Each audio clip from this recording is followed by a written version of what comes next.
काय सांगाल, किती लोक आज झाले, कशा प्रकारे?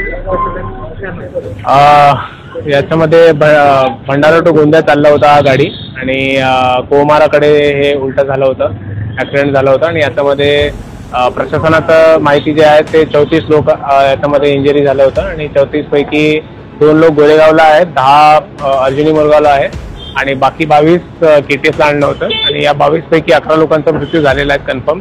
बाकी लोकांवर आता सध्या उपचार चालू आहे.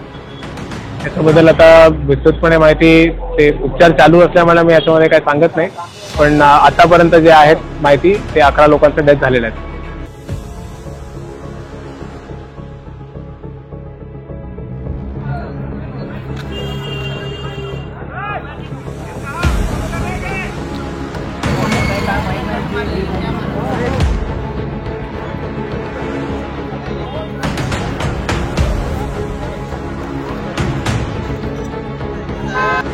लाईक, शेअर आणि सबस्क्राईब करा @पोस्ट मराठी.